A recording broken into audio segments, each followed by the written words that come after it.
यहां इतने पिता बैठे होंगे जिन्होंने अपनी बेटियों को विदा किया होगा। आप किसी से पेन मांगो, पेन मांगना तो वो पेन देने में हिचकिचाएगा, लेकिन यहां इतने पिता बैठे होंगे जिन्होंने अपनी बेटियों को विदा किया होगा। 20-25 साल की बेटी हो जाए और कलेजे का टुकड़ा निकाल के आदमी किसी और के हाथ में देता है, उससे बड़ा हृदय दुनिया में दूसरा किसी का नहीं हो सकता। दादा, मैंने तो कई पिता ऐसे देखे हैं जो बिटिया सज धज करके जयमाला डालने के लिए पहुंच जाती है और पिता खुद के कपड़े बदलना भूल जाता है। आप किसी के यहां भी भोजन करने जाओ और भोजन अच्छा न बने तो आप कह सकते हो, लेकिन अगर कोई बाप अपनी बेटी का विवाह कर रहा है और उसमें भोजन में कुछ गड़बड़ी हो जाए तो आपको बोलना नहीं है। पिता उस दिन के लिए पूरे जीवन भर कमाता है, मैं अपनी बिटिया के विवाह में बहुत अच्छा करूंगा। और राजा हिमांचल ने बिटिया को सब दिया। मैंने शायद पहले दिन आपको बताया था कि बेटियां किसी को ऐसा नहीं है कि सताती हैं या परेशान करती हैं, इसलिए बेटियां बुरी लगती हैं। दहेज के चक्कर में बेटियां कभी कभी लगता है कि बेटी है, दहेज कहां से आएगा। मैं निवेदन करती हूं माताओं, बहुत ध्यान से सुनना।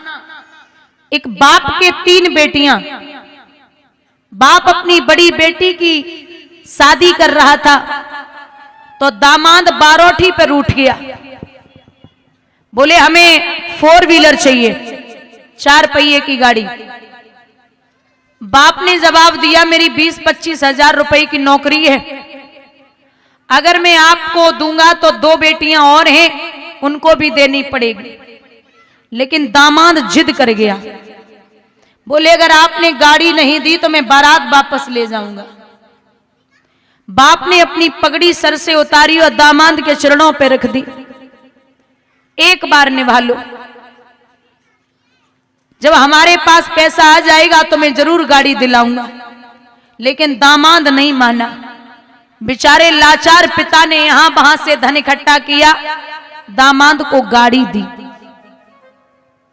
बुजुर्गों, जब विवाह हुआ तो दामाद जी अपनी बहू को लेकर के, पत्नी को लेके घर पे आए तो उनके लड़के के यहाँ की एक रस्म थी कि जब विवाह हो जाता था तो अपनी बहू को लेकर के मंदिर जाते थे। जो गाड़ी दहेज में मिली थी उसी गाड़ी में उस अपनी पत्नी को बिठाया और मंदिर जा रहे।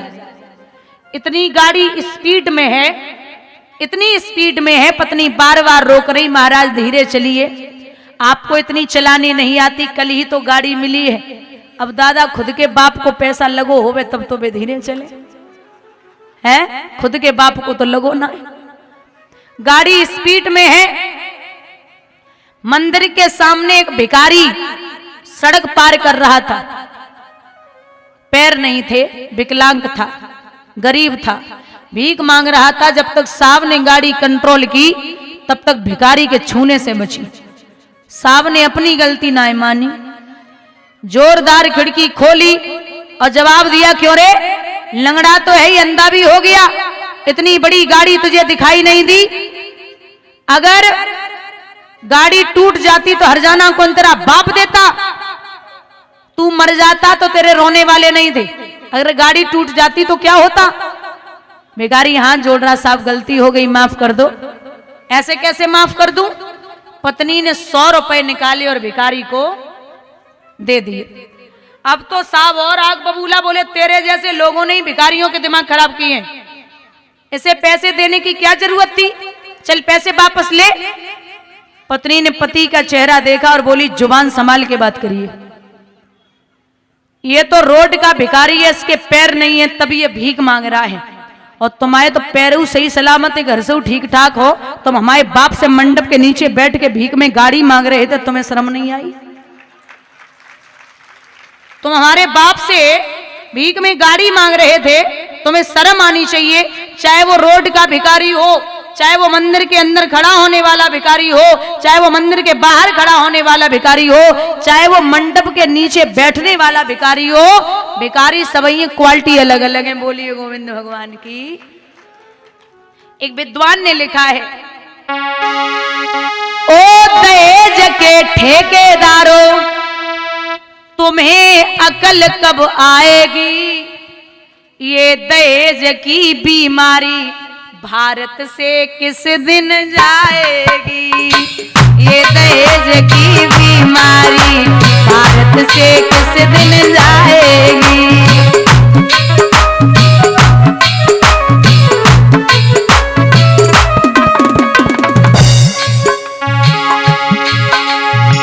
आज हजारों कन्याओं को आग लगाते देखा है, आज हजारों बहनाओं को जहर निगलते देखा है।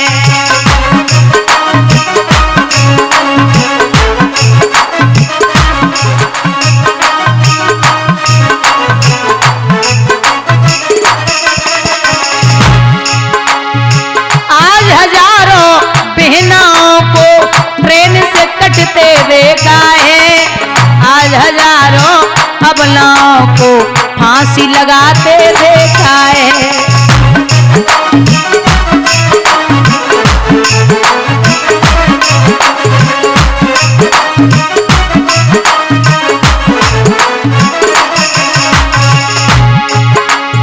ये दहेज की मारा मारी जाने किस दिन जाएगी, ओ दहेज के ठेकेदारों तुम्हें अकल कब आएगी।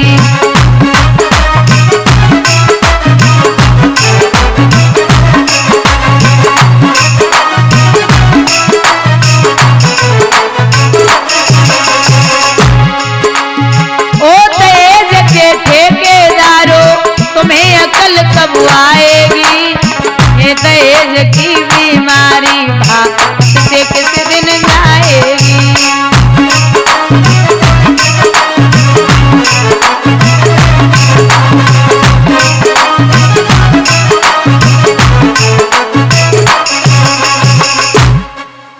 जवाब दिया, यहां विदा किया है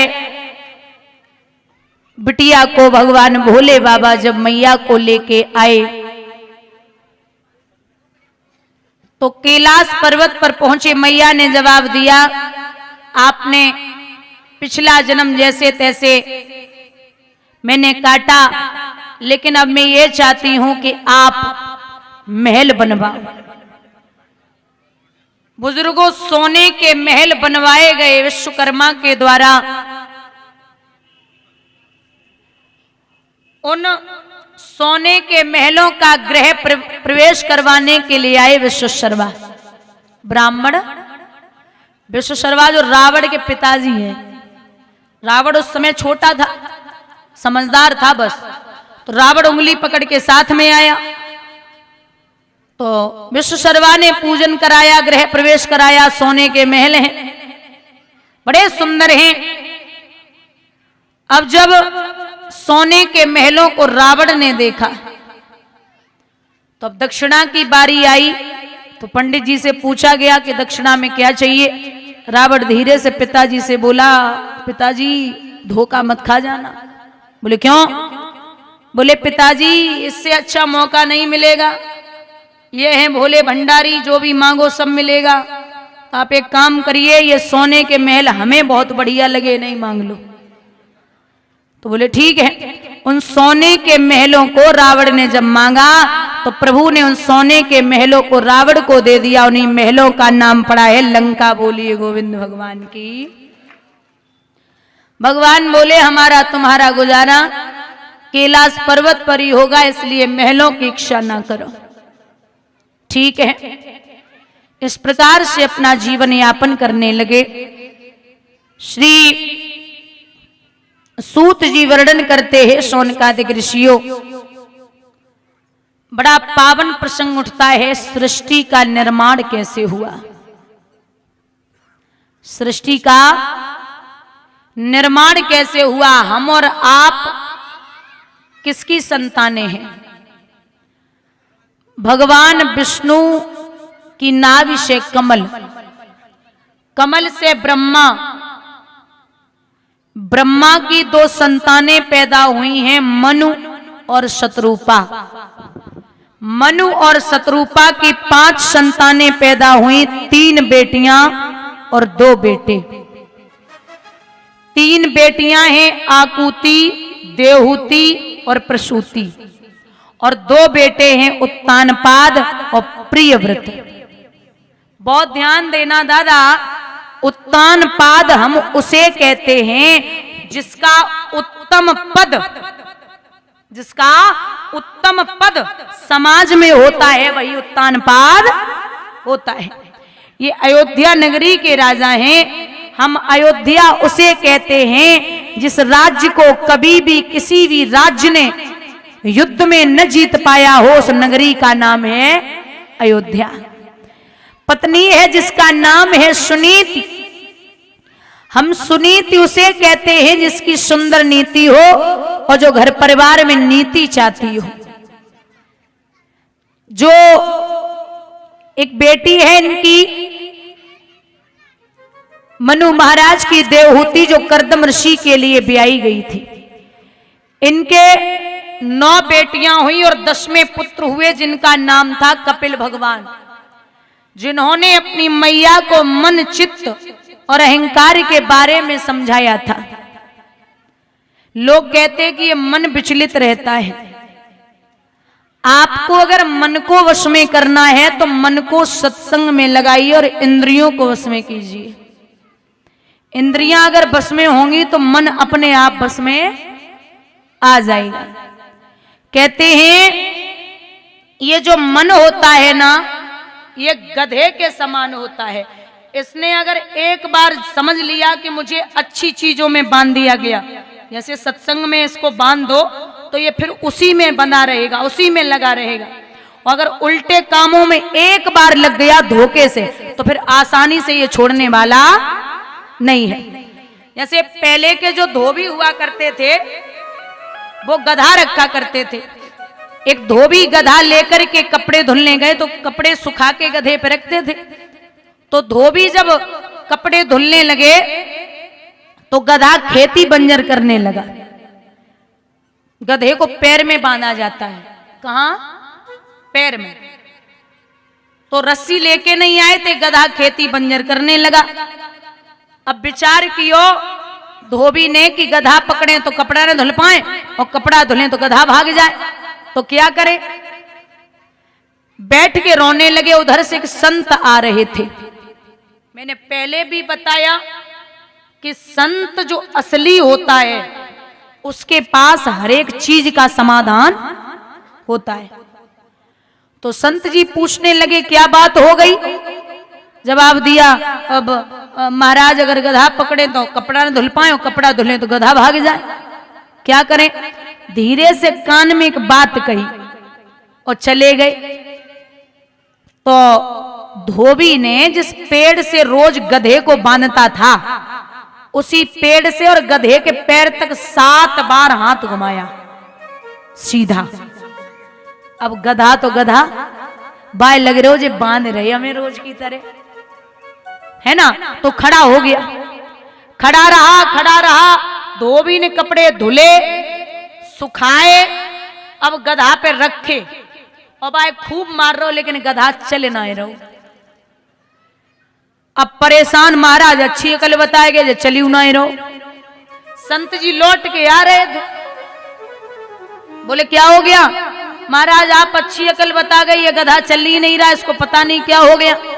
संत जी बोले अरे ओ मूर्ख, उसको लग रहा है कि तूने बांध रखा है। 7 बार पहले सीधा हाथ घुमाया था, अब 7 बार उल्टा घुमा दे। जैसे ही उल्टा हाथ घुमाया गधे ने चलना शुरू कर दिया।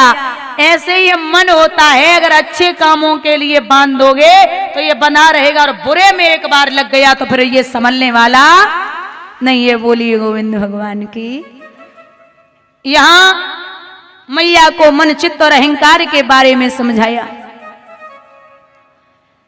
बड़ी पतिव्रता औरत है मैया सुनीति। इतनी पतिव्रता है।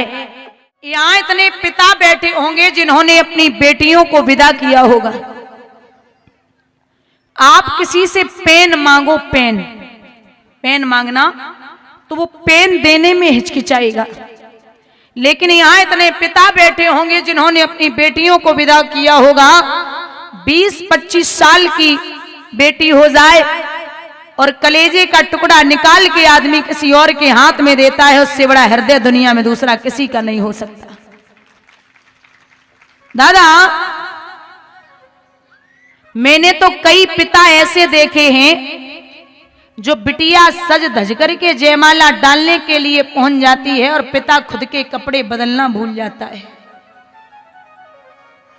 आप किसी के यहां भी भोजन करने जाओ और भोजन अच्छा न बने तो आप कह सकते हो, लेकिन अगर कोई बाप अपनी बेटी का विवाह कर रहा है और उसमें भोजन में कुछ गड़बड़ी हो जाए तो आपको बोलना नहीं है। पिता उस दिन के लिए पूरे जीवन भर कमाता है, मैं अपनी बिटिया के विवाह में बहुत अच्छा करूंगा। और राजा हिमांचल ने बिटिया को सब दिया। मैंने शायद पहले दिन आपको बताया था कि बेटियां किसी को ऐसा नहीं है कि सताती हैं या परेशान करती हैं, इसलिए बेटियां बुरी लगती हैं। दहेज के चक्कर में बेटियां कभी कभी लगता है कि बेटी है, दहेज कहां से आएगा। मैं निवेदन करती हूं माताओं, बहुत ध्यान से सुनना। एक बाप के 3 बेटियां, बाप अपनी बड़ी बेटी की शादी कर रहा था तो दामाद बारोठी पर उठ गया, बोले हमें 4 व्हीलर चाहिए, 4 पहिए की गाड़ी। बाप ने जवाब दिया मेरी 20-25 हजार रुपए की नौकरी है, अगर मैं आपको दूंगा तो 2 बेटियां और हैं, उनको भी देनी पड़ेगी। लेकिन दामाद जिद कर गया, बोले अगर आपने गाड़ी नहीं दी तो मैं बारात वापस ले जाऊंगा। बाप ने अपनी पगड़ी सर से उतारी और दामाद के चरणों पर रख दी, एक बार निभा लो, जब हमारे पास पैसा आ जाएगा तो मैं जरूर गाड़ी दिलाऊंगा। लेकिन दामाद नहीं माना। बेचारे लाचार पिता ने यहां वहां से धन इकट्ठा किया, दामाद को गाड़ी दी। बुजुर्गों, जब विवाह हुआ तो दामाद जी अपनी बहू को लेकर के, पत्नी को लेके घर पे आए तो उनके लड़के के यहाँ की एक रस्म थी कि जब विवाह हो जाता था तो अपनी बहू को लेकर के मंदिर जाते थे। जो गाड़ी दहेज में मिली थी उसी गाड़ी में उस अपनी पत्नी को बिठाया और मंदिर जा रहे। इतनी गाड़ी स्पीड में है, इतनी स्पीड में है, पत्नी बार बार रोक रही, महाराज धीरे चलिए, आपको इतनी चलानी नहीं आती, कल ही तो गाड़ी मिली है।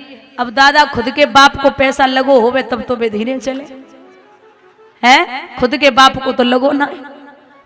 गाड़ी स्पीड में है, मंदिर के सामने एक भिखारी सड़क पार कर रहा था, पैर नहीं थे, विकलांग था, गरीब था, भीख मांग रहा था। जब तक साहब ने गाड़ी कंट्रोल की तब तक भिखारी के छूने से बची। साहब ने अपनी गलती ना मानी, जोरदार खिड़की खोली और जवाब दिया, क्यों रे, लंगड़ा तो है ही, अंधा भी हो गया, इतनी बड़ी गाड़ी तुझे दिखाई नहीं दी?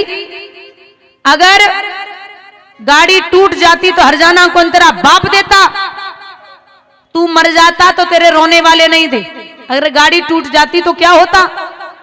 भिखारी हाथ जोड़ रहा, साहब गलती हो गई, माफ कर दो। ऐसे कैसे माफ कर दूं? पत्नी ने 100 रुपए निकाले और भिखारी को दे दिए। अब तो साहब और आग बबूला, बोले तेरे जैसे लोगों ने ही भिखारियों के दिमाग खराब किए, इसे पैसे देने की क्या जरूरत थी, चल पैसे वापस ले। पत्नी ने पति का चेहरा देखा और बोली, जुबान संभाल के बात करिए, ये तो रोड का भिखारी है, इसके पैर नहीं है तभी ये भीख मांग रहा है, और तुम्हारे तो पैर सही सलामत है, घर से ठीक ठाक हो, तुम हमारे बाप से मंडप के नीचे बैठ के भीख में गाड़ी मांग रहे थे, तुम्हें शर्म नहीं आई? तुम हमारे बाप से भीख में गाड़ी मांग रहे थे, तुम्हें शर्म आनी चाहिए। चाहे वो रोड का भिखारी हो, चाहे वो मंदिर के अंदर खड़ा होने वाला भिखारी हो, चाहे वो मंदिर के बाहर खड़ा होने वाला भिखारी हो, चाहे वो मंडप के नीचे बैठने वाला भिखारी हो, भिखारी सभी क्वालिटी अलग अलग है। बोलिए गोविंद भगवान की। एक विद्वान ने लिखा है, ओ दहेज के ठेकेदारों, तुम्हें अकल कब आएगी? ये दहेज की बीमारी भारत से किस दिन जाएगी?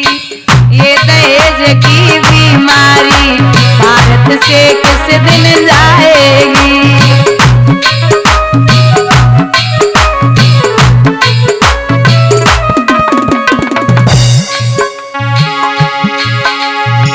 आज हजारों कन्याओं को आग लगाते देखा है, आज हजारों बहनाओं को जहर निगलते देखा है।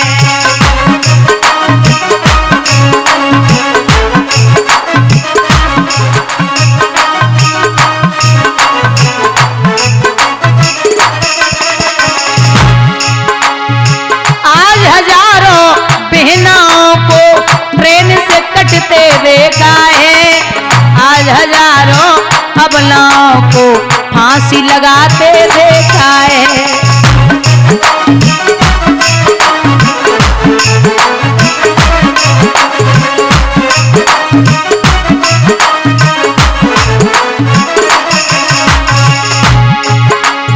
ये दहेज की मारा मारी जाने किस दिन जाएगी? ओ दहेज के ठेकेदारों, तुम्हें अकल कब आएगी?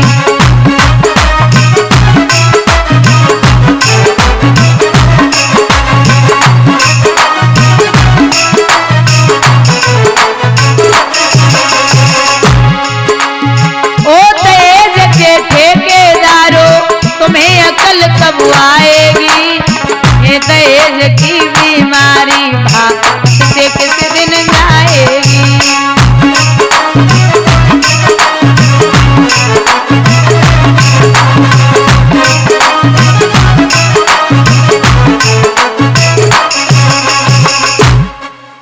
जवाब दिया, यहां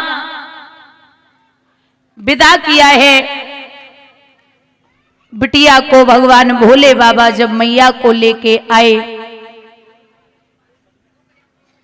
तो कैलाश पर्वत पर पहुंचे, मैया ने जवाब दिया, आपने पिछला जन्म जैसे तैसे मैंने काटा, लेकिन अब मैं ये चाहती हूं कि आप महल बनवाओ। बुजुर्गों, सोने के महल बनवाए गए विश्वकर्मा के द्वारा। उन सोने के महलों का गृह प्रवेश करवाने के लिए आए विश्वशर्मा ब्राह्मण। विश्वशर्मा जो रावण के पिताजी हैं। रावण उस समय छोटा था, समझदार था बस। तो रावण उंगली पकड़ के साथ में आया, तो विश्वशर्मा ने पूजन कराया, गृह प्रवेश कराया। सोने के महल हैं, बड़े सुंदर हैं। अब जब सोने के महलों को रावण ने देखा तो अब दक्षिणा की बारी आई। तो पंडित जी से पूछा गया कि दक्षिणा में क्या चाहिए। रावण धीरे से पिताजी से बोला, पिताजी धोखा मत खा जाना। बोले क्यों? बोले पिताजी इससे अच्छा मौका नहीं मिलेगा, ये हैं भोले भंडारी, जो भी मांगो सब मिलेगा। आप एक काम करिए, ये सोने के महल हमें बहुत बढ़िया लगे, नहीं मांग लो। तो बोले ठीक है। उन सोने के महलों को रावण ने जब मांगा तो प्रभु ने उन सोने के महलों को रावण को दे दिया। उन्हीं महलों का नाम पड़ा है लंका। बोलिए गोविंद भगवान की। भगवान बोले हमारा तुम्हारा गुजारा कैलाश पर्वत पर ही होगा, इसलिए महलों की इच्छा ना करो। ठीक है। इस प्रकार से अपना जीवन यापन करने लगे। श्री सूत जी वर्णन करते हैं, शौनकादिक ऋषियों, बड़ा पावन प्रसंग उठता है, सृष्टि का निर्माण कैसे हुआ। सृष्टि का निर्माण कैसे हुआ। हम और आप किसकी संतानें हैं? भगवान विष्णु की नाभि से कमल, कमल से ब्रह्मा, ब्रह्मा की 2 संतानें पैदा हुई हैं, मनु और शत्रुपा।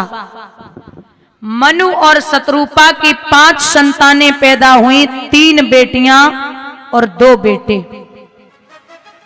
3 बेटियां हैं आकुति, देवहूति और प्रसूति, और 2 बेटे हैं उत्तानपाद और प्रियव्रत। बहुत ध्यान देना दादा, उत्तानपाद हम उसे कहते हैं जिसका उत्तम पद, जिसका उत्तम पद समाज में होता है, वही उत्तानपाद होता है। ये अयोध्या नगरी के राजा हैं। हम अयोध्या उसे कहते हैं जिस राज्य को कभी भी किसी भी राज्य ने युद्ध में न जीत पाया हो, उस नगरी का नाम है अयोध्या। पत्नी है जिसका नाम है सुनीति। हम सुनीति उसे कहते हैं जिसकी सुंदर नीति हो और जो घर परिवार में नीति चाहती हो। जो एक बेटी है इनकी, मनु महाराज की देवहूति, जो कर्दम ऋषि के लिए ब्याही गई थी। इनके 9 बेटियां हुई और 10वें पुत्र हुए, जिनका नाम था कपिल भगवान, जिन्होंने अपनी मैया को मन, चित्त और अहंकार के बारे में समझाया था। लोग कहते हैं कि ये मन विचलित रहता है। आपको अगर मन को वश में करना है तो मन को सत्संग में लगाइए और इंद्रियों को वश में कीजिए। इंद्रियां अगर बस में होंगी तो मन अपने आप बस में आ जाएगा। कहते हैं ये जो मन होता है ना, ये गधे के समान होता है। इसने अगर एक बार समझ लिया कि मुझे अच्छी चीजों में बांध दिया गया, जैसे सत्संग में इसको बांध दो तो ये फिर उसी में बंधा रहेगा, उसी में लगा रहेगा। और अगर उल्टे कामों में एक बार लग गया धोखे से, तो फिर आसानी से ये छोड़ने वाला नहीं है। जैसे पहले के जो धोबी हुआ करते थे, वो गधा रखा करते थे। एक धोबी गधा लेकर के कपड़े धुलने गए तो कपड़े सुखा के गधे पे रखते थे। तो धोबी जब कपड़े धुलने लगे तो गधा खेती बंजर करने लगा। गधे को पैर में बांधा जाता है। कहां? पैर में। तो रस्सी लेके नहीं आए थे, गधा खेती बंजर करने लगा। अब विचार कियो धोबी ने कि गधा पकड़े तो कपड़ा न धुल पाए और कपड़ा धुले तो गधा भाग जाए, तो क्या करे? बैठ के रोने लगे। उधर से एक संत आ रहे थे। मैंने पहले भी बताया कि संत जो असली होता है उसके पास हर एक चीज का समाधान होता है। तो संत जी पूछने लगे क्या बात हो गई? जवाब दिया, अब महाराज अगर गधा पकड़े तो कपड़ा न धुल पाए और कपड़ा धुले तो गधा भाग जाए, क्या करें? धीरे से कान में एक बात कही और चले गए। तो धोबी ने जिस पेड़ से रोज गधे को बांधता था, उसी पेड़ से और गधे के पैर तक 7 बार हाथ घुमाया सीधा। अब गधा तो गधा, बाय लग रहे हो जो बांध रहे हमें रोज की तरह, है ना? तो खड़ा हो गया। खड़ा रहा। धोबी ने कपड़े धुले, सुखाए, अब गधा पे रखे और भाई खूब मार रहे हो, लेकिन गधा चले ना रहो। अब परेशान महाराज अच्छी अकल बताए गए, चली ना रहो। संत जी लौट के आ रहे थे, बोले क्या हो गया? महाराज आप अच्छी अकल बता गए, ये गधा चल ही नहीं रहा, इसको पता नहीं क्या हो गया। संत जी बोले अरे ओ मूर्ख, उसको लग रहा है कि तूने बांध रखा है। 7 बार पहले सीधा हाथ घुमाया था, अब 7 बार उल्टा घुमा दे। जैसे ही उल्टा हाथ घुमाया गधे ने चलना शुरू कर दिया। ऐसे ही मन होता है, अगर अच्छे कामों के लिए बांध दोगे तो ये बना रहेगा, और बुरे में एक बार लग गया तो फिर ये संभलने वाला नहीं है। बोलिए गोविंद भगवान की। यहां मैया को मन, चित्त और अहंकार के बारे में समझाया। बड़ी पतिव्रता औरत है मैया सुनीति। इतनी पतिव्रता है